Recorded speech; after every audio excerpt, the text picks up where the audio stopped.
consiguió un contrato de alimentación con la gobernadora de la gobernación del Valle, era Lidia Francisca, y a las 5 de la tarde ese comedor y una comida buena.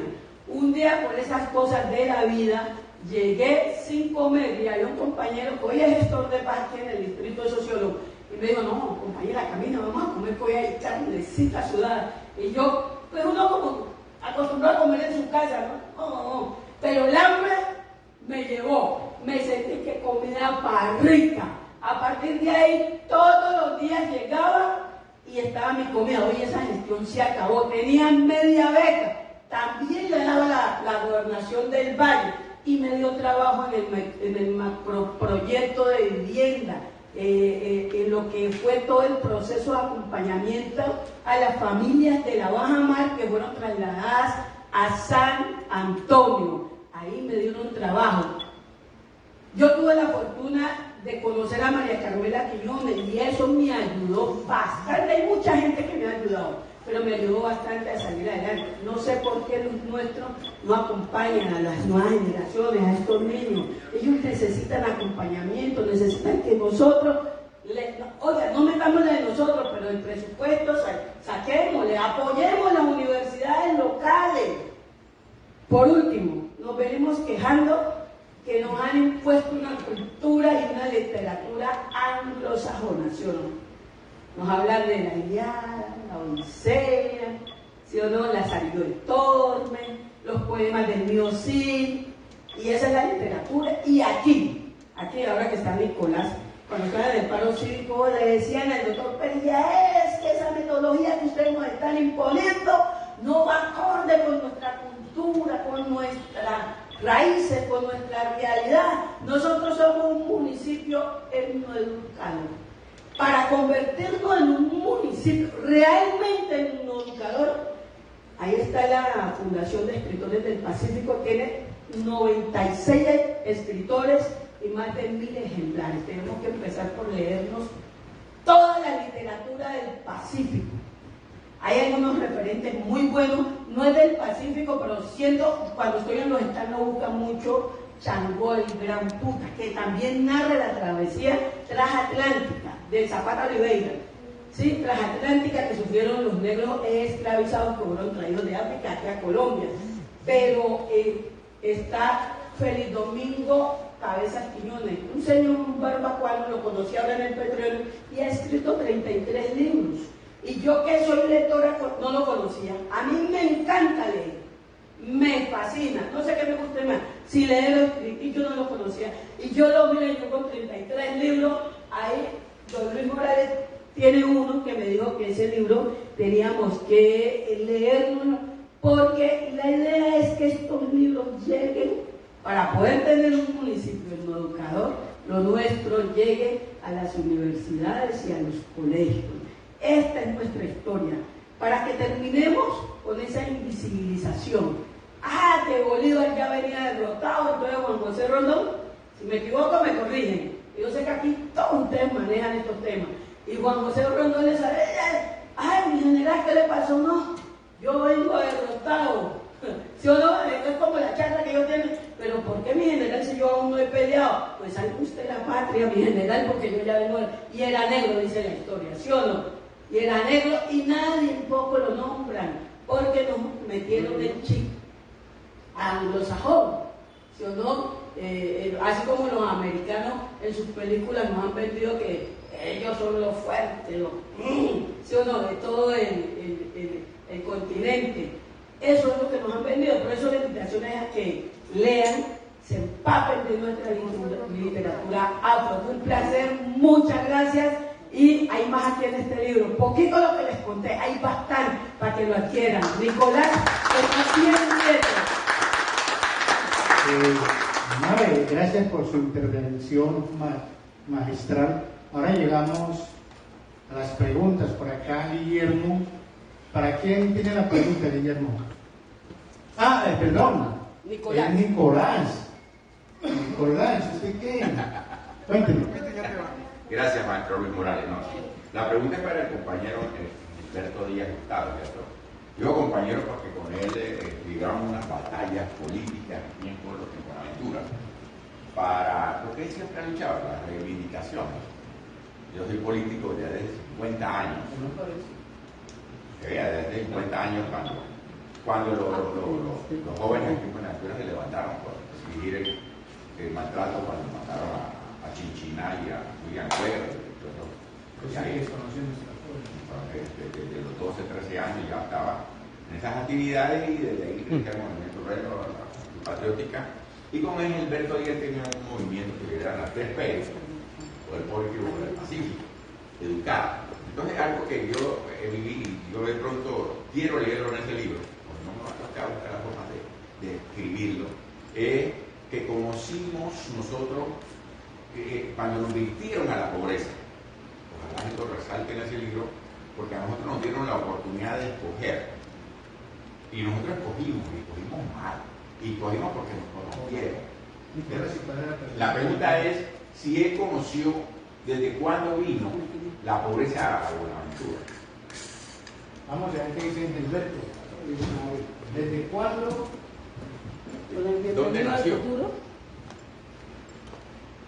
No, pues, vamos, la pobreza en Buenaventura de cuándo.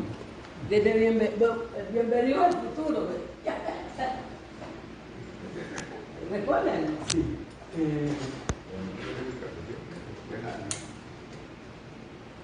En el tema que yo traté, les digo a ustedes que la pobreza es el asunto fundamental de esta sociedad.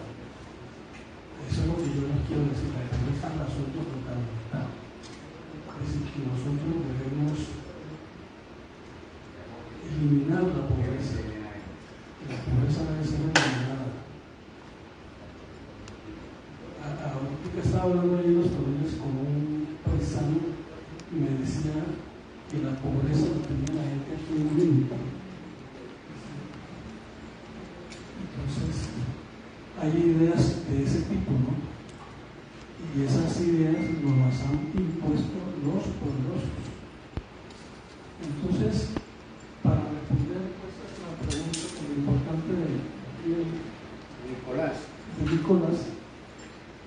en el libro mío que se llama Trabajo y luego esto, ya les dije a ustedes que yo traté en el libro de decir que el trabajo es la fuente fundamental de la riqueza en el mundo a través de toda la historia del trabajo humano. Y en el libro pues yo hago un recuento de los últimos 2000 años. Entonces digo que la pobreza se originó cuando se subordinó el trabajo y la subordinación del trabajo más o menos ha tenido 3 ciclos fundamentales. La primera subordinación del trabajo se llamó esclavización. Lo inventaron los griegos, desde Grecia viene la esclavitud, y no esclavizaron a los medios, ellos esclavizaron a los del norte de Europa, a ellos llamados bárbaros. Luego vino otra subordinación del trabajo que fue en la Edad Media. Y esa subordinación del trabajo se hizo bajo otra institución diferente a la esclavización que se llamó la servidumbre. Lo llaman también feudalismo, pero ese es un nombre equivocado porque la servidumbre hace alusión al trabajo humano. Y aquí todo el trabajo humano es la fuente de toda la riqueza de toda la humanidad. Entonces, la servidumbre fue la segunda gran institución en la Edad Media, que duró 1000 años, para subordinar el trabajo humano. Y la tercera forma de subordinación del trabajo se da bajo este sistema actual, que le llamamos capitalismo, o otros nombres también tiene, ¿no? Entonces se subordinó el trabajo humano bajo una suma de dinero. Entonces, el subordinado es el que tiene el trabajo. El subordinador es el que subordina a los otros para valerse de ese trabajo que es la riqueza en su favor. Entonces, se subordina el trabajo y se subordina bajo instituciones, es decir, formas que son reconocidas y respetadas por todos. repito, la Y aceptadas. Sí, aceptadas, la servidumbre y ahora la subordinación salarial bajo una suma de dinero. Si no fuera subordinación, en nuestro Código Sustantivo del Trabajo, en sus artículos 21 y 23, no diría que el contrato de trabajo tiene un elemento esencial que es la subordinación del trabajador. Cuando yo escribí mi libro, precisamente lo hice con base en esa subordinación que estudié cuando yo litigaba a nivel nacional para el puerto de Colombia. Entonces, estudiando ese asunto laboral, entonces me fijé mucho en la subordinación de los artículos 21 y 22 del Código Sustantivo del Trabajo actual, porque está vigente. Entonces, ¿qué es la subordinación? Entonces me fui 2000 años atrás y encontré la subordinación bajo esclavización y se iniciaron los griegos, esa gente tan famosa, pues que nos han mostrado como los sabios, y Aristóteles pregonaba la esclavitud. Entonces, esa gente subordinó el trabajo para beneficiarse ellos, los que sobreviven. Luego la servidumbre y ahora el sistema actual. Entonces, los subordinados son los pobres, tanto los esclavizados como los siervos, y como ahora los trabajadores. Pero se creó una nueva clase, los desempleados, los que no tienen ni siquiera pues quien les pague un salario. Entonces esos son todavía aún más pobres. Aunque mi amigo ahí en los túneles ahorita me decía que no, que la pobreza estaba en la mente de la gente. Esa idea nos la han metido desde arriba, los que subordinan, de que la pobreza está en la mente de la gente, es una necesidad. No sé si respondí.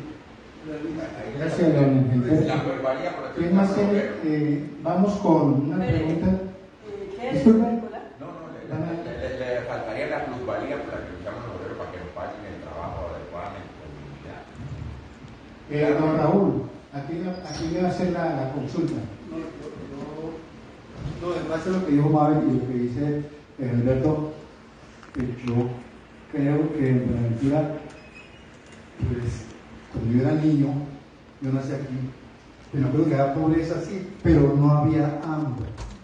O sea, nuestro mar era muy rico, todo el mundo prestaba, el cabrón tutí se desperdiciaba porque era abundancia para un tutí. Aquí se exportaba únicamente de los 5, de los 6, la rampaña y los barcos tiraban en la bocana para que la recogieran, se sembraba cañita, se sembraba sontaduros, se sembraba arroz, se sembraba todo un montón de frutas, y trabajamos y de pronto, si no había pues de pronto plata para comprar el transistor de la época o la ropa de moda o unos buenos tenis, que era el caché, pero no había hambre como la hay ahora de manera desesperada.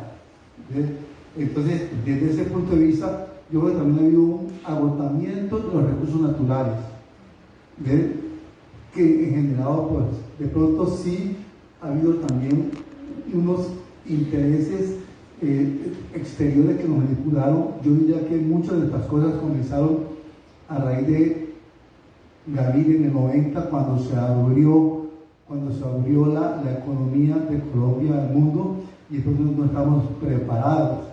Entonces, cuando Puerto de Colombia había realmente mucha riqueza, pero también no había tanta tecnología. A mí me parte el alma cuando yo una vez fui allá al Cosmos, y en el piso 14 estaba viendo ya y vi el muelle y veía el barco, la fila de camiones parados ahí y la grúa del barco cogiendo el contenedor, cargando y se iba. Cuando a mí me tocó ver, digamos, cuando se cargaba, como que duraba aquí 20 días, cuando se descargaba a mano, cuando todo, dijéramos, o sea, todas esas cosas, de alguna manera la tecnología también nos ha afectado. Y sí, también es cierto que el capital también ayudó muchísimo cuando yo no, que Puerto Colombia es muy próspera, no, pues entonces privaticémosla. Pero también, y lo mismo pasó con Telecom, que ahora es Movistar, y todas esas cosas que había. Mi mamá era pensionada de Telecom, y pues mi hermano, claro, Alberto, que los conoció. pero yo creo que realmente también incidió un poquito, de alguna manera también se abusó, o sea, los sindicatos también, esa es la otra parte, también se abusó y se empobreció, entonces ahora pues todo eso va para cualquier tipo de discusión, pero es una manera de pensar. De análisis de estudio. Vamos con Oscar y luego vamos con Jairo Granados sobre el mismo tema. Oscar sí tiene mucho que preguntar o orientarnos. Gracias, don Luis. No propiamente es hacerles preguntas, sino complementar algo con base a lo que han manifestado nuestros tres escritores en esta cuarta jornada desencantizada de Fuespajol.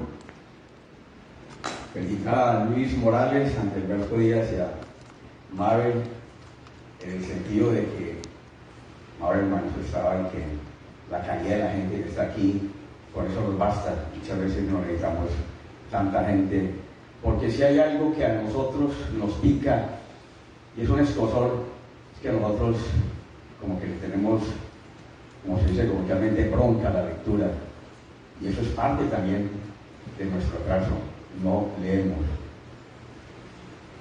También hacerle un homenaje a ese amigo, hermano, toda la vida para mí, el fundador de Fuespajol, Baudilio Rebelo.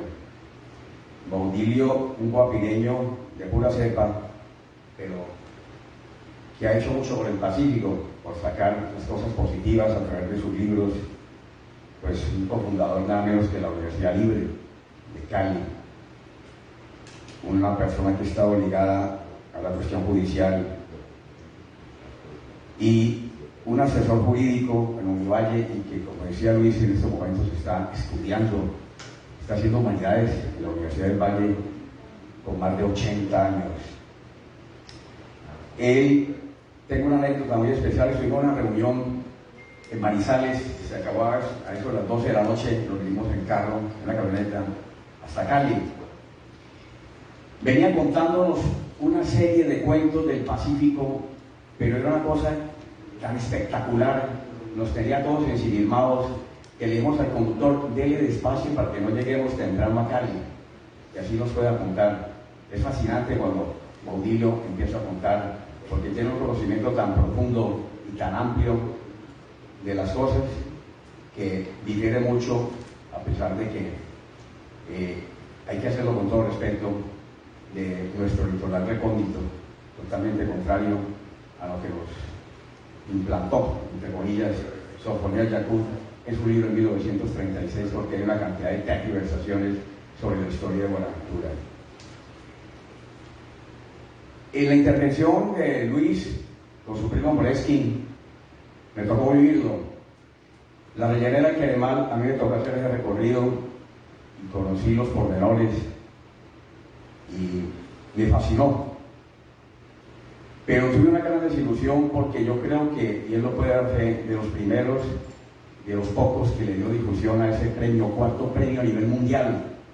Inclusive le dije a la Dirección de la Cultura aquí en Buenaventura, estaba en Sina Valencia, nunca se me olvidará. Ah, sí, por ahí me di cuenta, como un premio internacional para Buenaventura, con países como los Estados Unidos, hispanoparlantes de Estados Unidos, de Canadá, de Australia y todos los países latinoamericanos, un cuarto puesto, y ni siquiera una mención. Es minimizar muchas veces las cosas, porque no solamente tiene que ser la persona de aquí y negra para hacerle toda esta cantidad de halagos, pero hay personas también que son de color amarillos, que toda la vida hemos vivido acá en Buenaventura. Así nos decían anteriormente, cuando bajamos a San José, porque yo no puedo decir con gran orgullo, me crié en San José, o sea, ahí vienen los amarillos, y bailamos chihuahua parejo. Lo de Gilberto sobre la cuestión de la corrupción. Cuando somos puertos de Colombia, el principal producto exportador del país era el café. A nivel mundial era el segundo en volumen, pero el café excelso que teníamos nosotros. Y de ahí que nosotros éramos votantes. Recordar que Puerto de Colombia teníamos 5 pagos al mes. Aquí en Buenaventura, como decía Raúl, pobreza existió desde la historia de la humanidad, pero no había esa indigencia, los habitantes de calle. Hoy en día podemos mirar la situación de Buenaventura, es por el número de habitantes de calle. Uno por la mañana, yo veo aquí la primera, la cantidad de gente durmiendo en el parque, aquí, es un problema que se está volviendo un problema de orden público tarde o temprano con la cantidad de habitantes de calle, y no le ponemos bolas al asunto, pues eso lo vamos a tener que lamentar más adelante. Entonces ese puerto cafetero lo hemos cambiado en el día de hoy. Esa es la base de nuestra economía, el café. Ya estaba repuntando lo que era el petróleo y otros productos. La principal base de nuestra economía hoy es la coca. Y este es el principal puerto coquero. Hemos pasado de un puerto cafetero a un puerto coquero.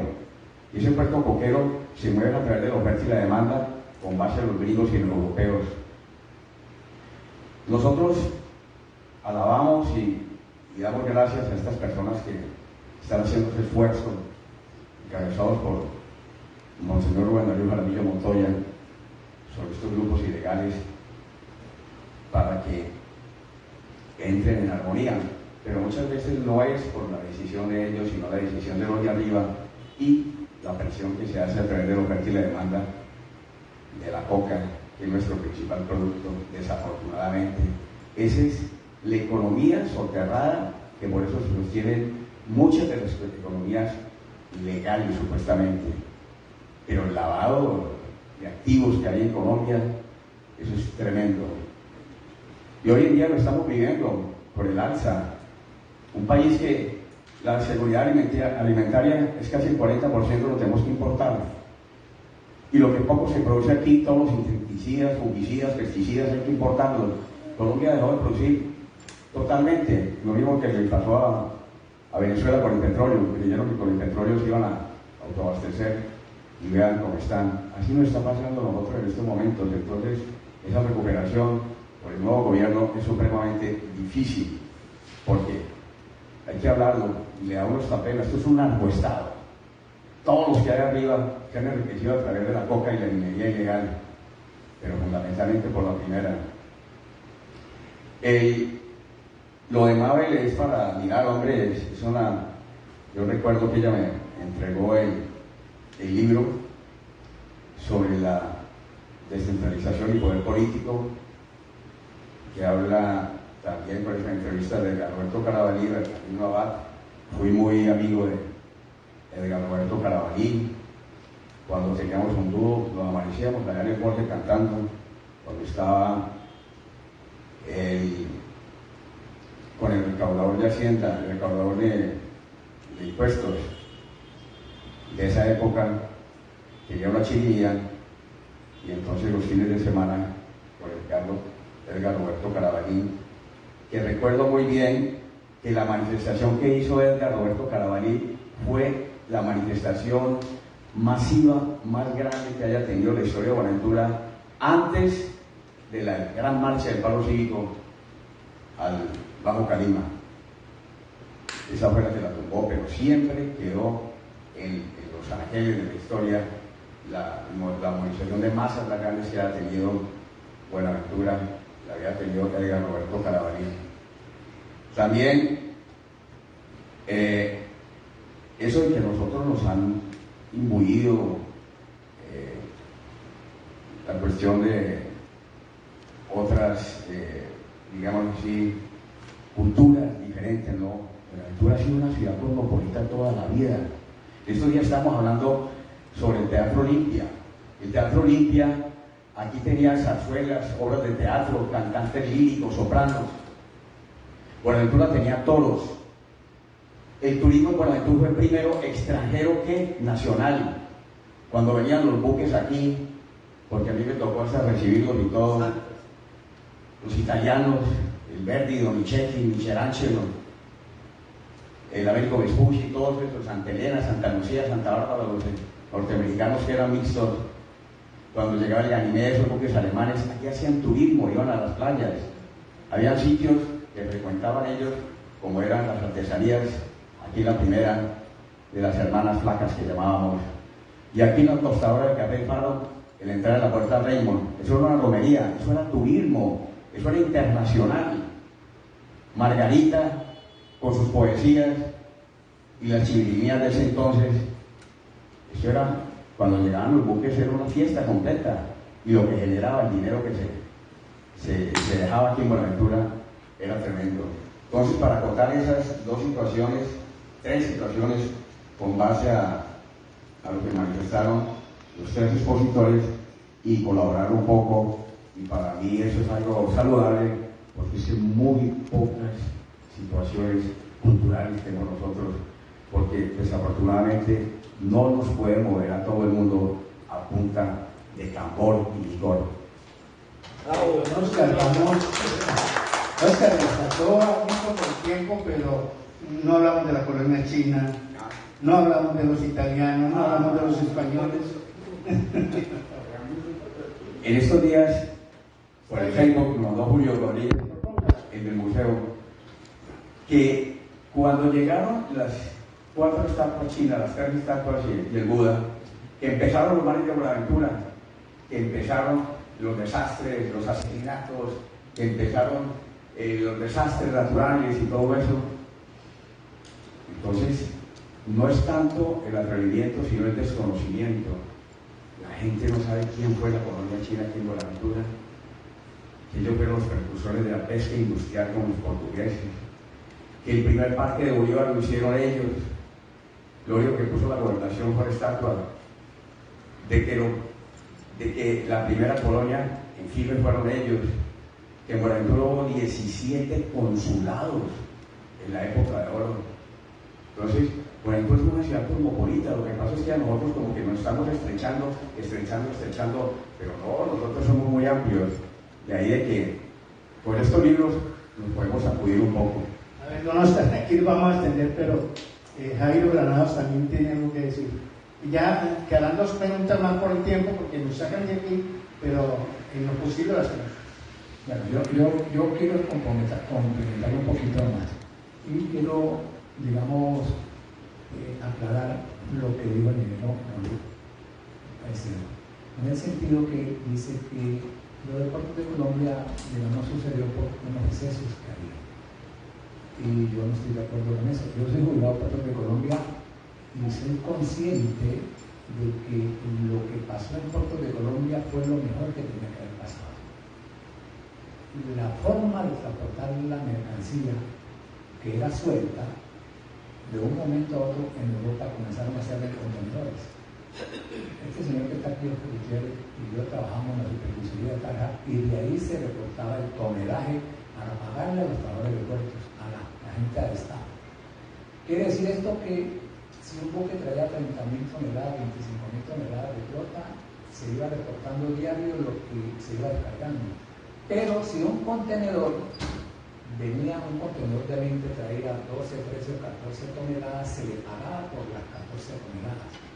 Cuando ya se cambió la manera de transportar la carga a contenedores, la empresa empezó a plantear de pagárselo por unidad.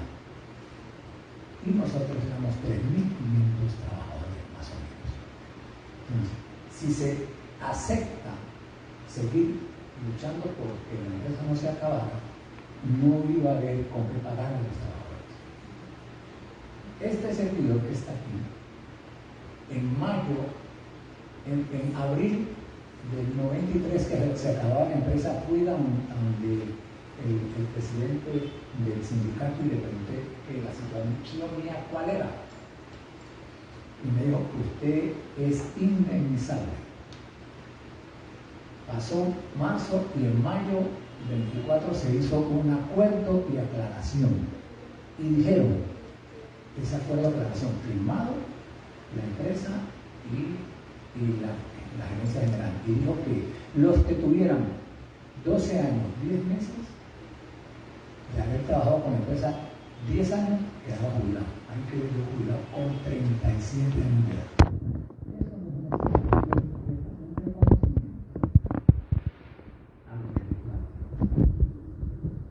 Si eso no se da, habría que haber votado a toda la gente porque no había cómo pagar, digamos, las prestaciones.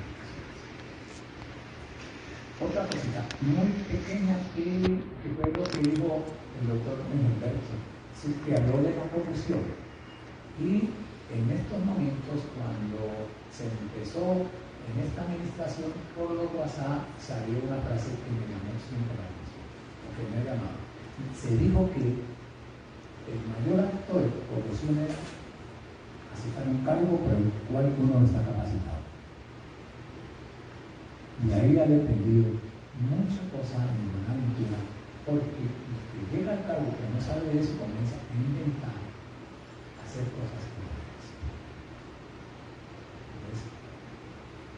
Entonces, hay que pararle a eso, ya no hay más tiempo, pero de ahí depende una cantidad de cosas, sobre todo la claridad jurídica del distrito, que es una de las cosas que yo, digamos, hace 17 años que yo leyendo y pudiera demostrarle a cualquiera, porque esto no es cuestión de título, sino de conocimiento.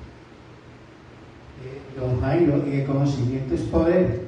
Yo conozco algo de su legado que tiene y es impresionante. Preséntese.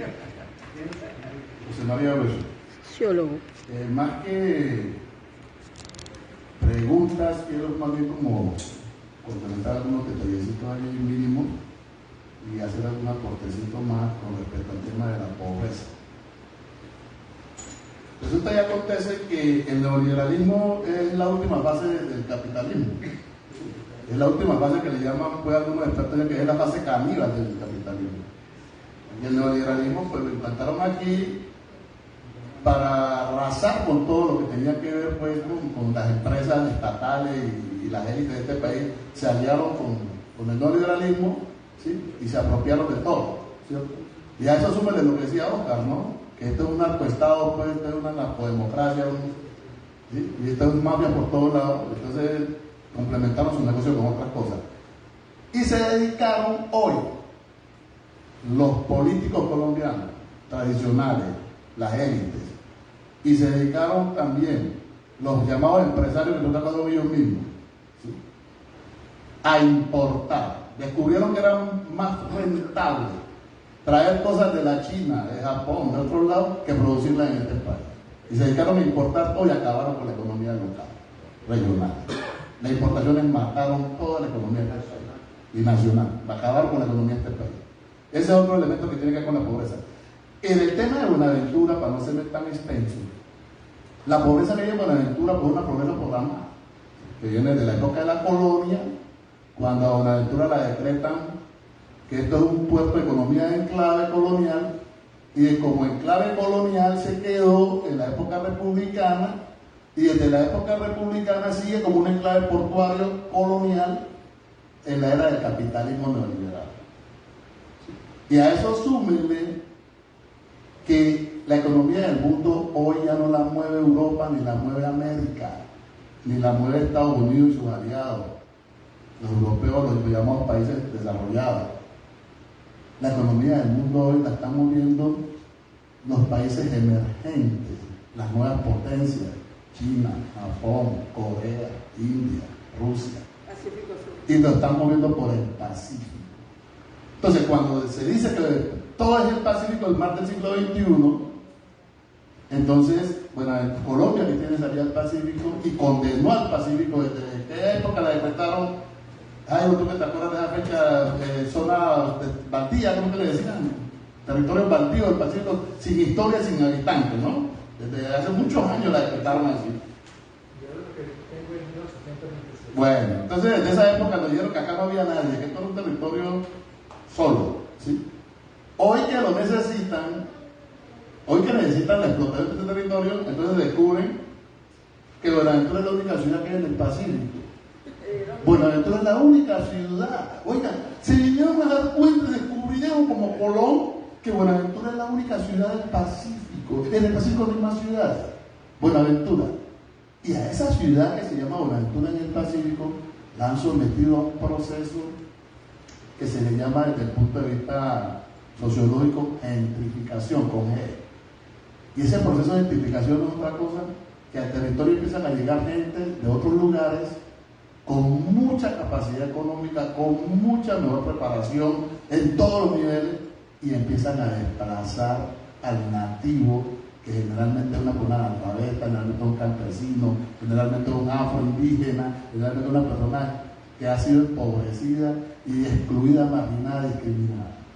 Entonces, a Buenaventura hoy, toda esa pobreza que ustedes están viendo hoy en Buenaventura, que tiene que ver mucho con el neoliberalismo y la privatización de puertos, sí, pero que en la actualidad, todo ese poco indigente que estamos viendo, gente que llega a otras partes, nos las traen acá, y gente nuestra misma también, que también está cayendo en la indigencia, pero eso es un problema que tiene que ver con ese proceso de gentrificación en el que nos han sometido, y a eso sume después todas las cosas y las trampas que nos han puesto. Eso quería como acotar. Vamos a cerrar con Nicolás Sierra, y ya nuestra moderadora nos despide. Porque usted dijo una palabra ahora que me llamó la atención, pero ya leí el título.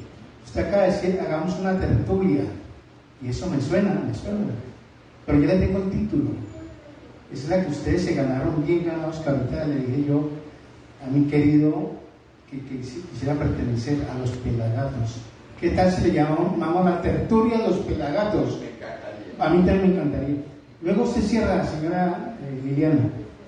Gracias, Maestro Morales. ¿Para que la patrocine a todos?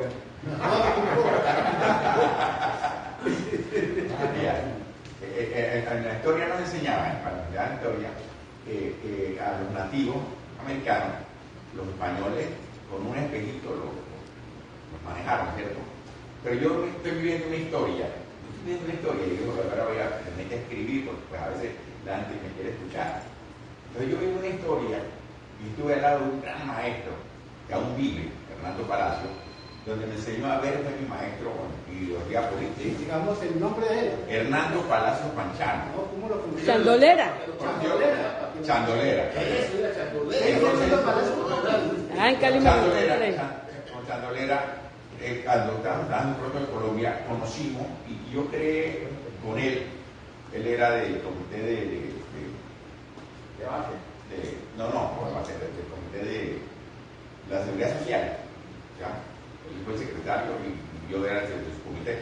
Pero entonces conocimos cuando el gobierno nacional estaba recibiendo las felicitaciones del Fondo Monetario y del Banco Mundial del estudio Chenery. Se hizo un estudio Chenery donde se determinaba cómo queríamos modernizar los puertos.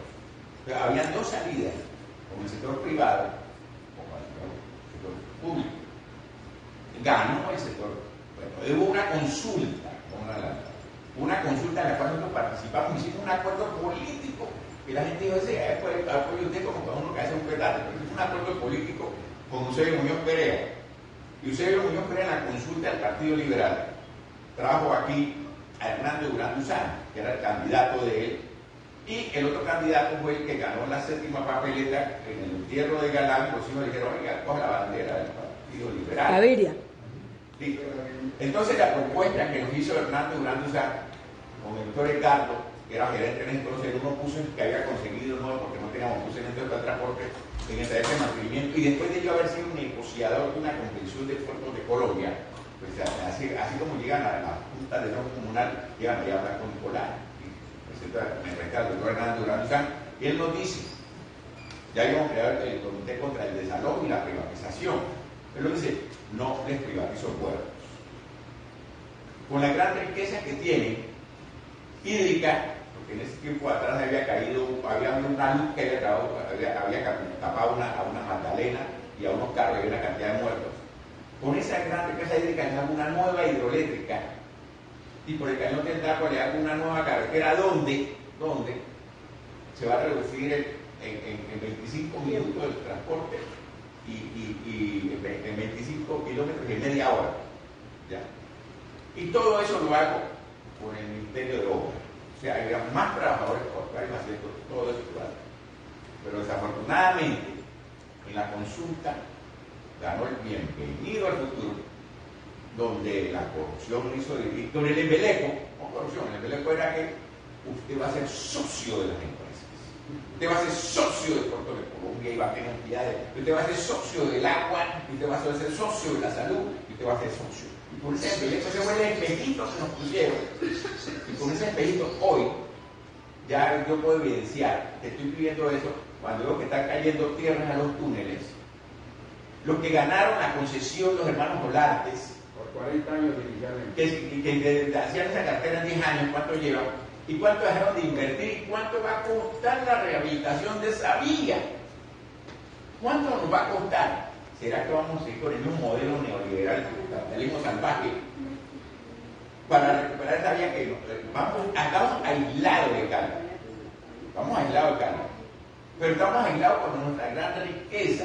Estamos aislados por parte del barro, que es un barro arcilloso que se puede hacer desde ladrillo, teja y todo lo demás, y no tenemos cómo sacarle provecho. Y todos los ladrillos, teja y todo lo que derivado del barro nos traen importados del otro lado de Colombia. Y nuestra arena, por ahí te había mostrado lo que cuesta el dragado, es un engaño.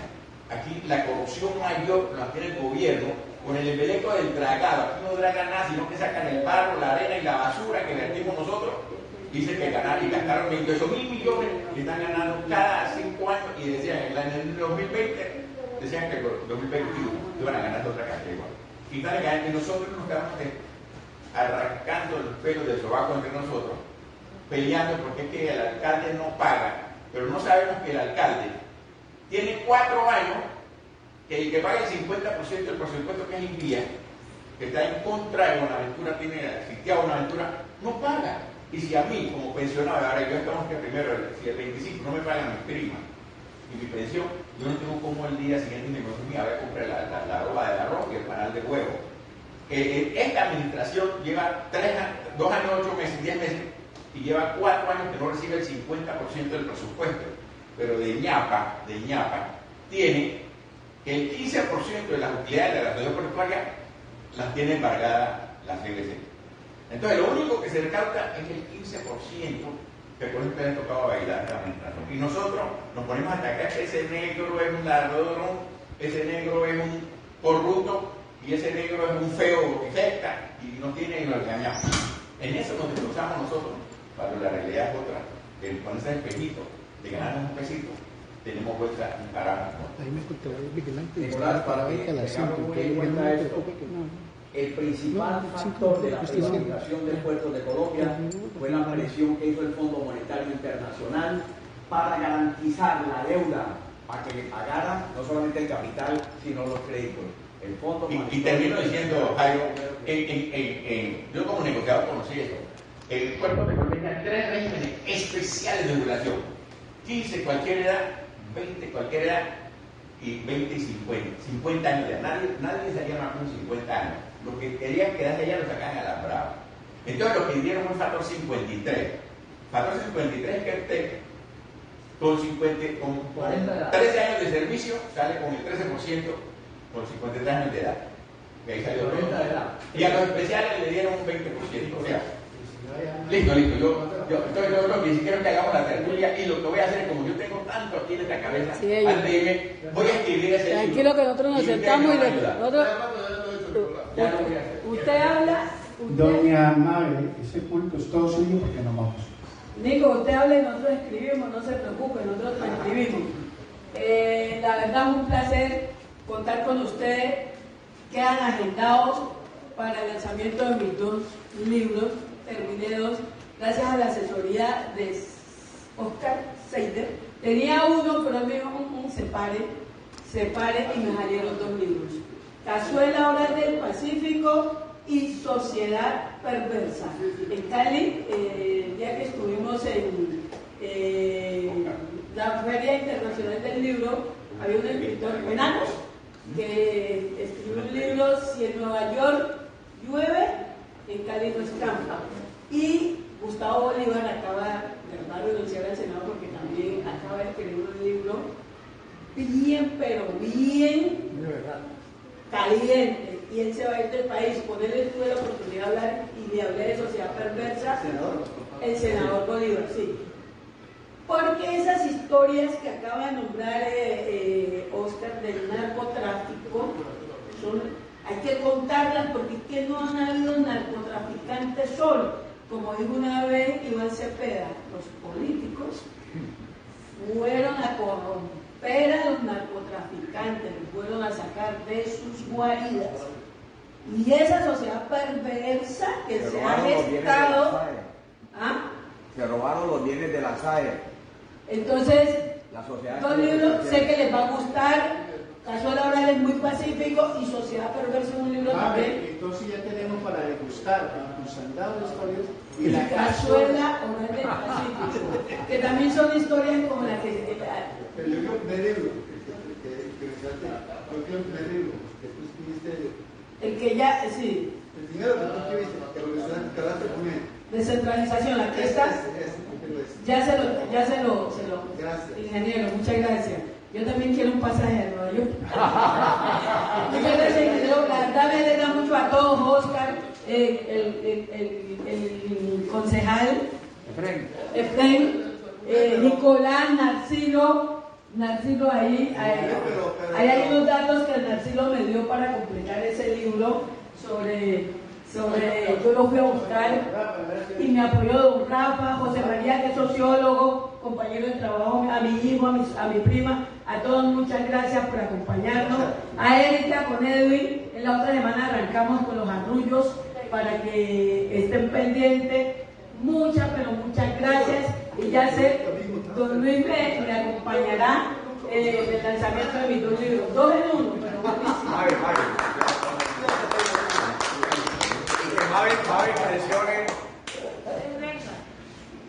a mi domino, a Narcilo Rosero Castillo, para que haga la historia del Comité del Agua, que fue el embrión del paro cívico.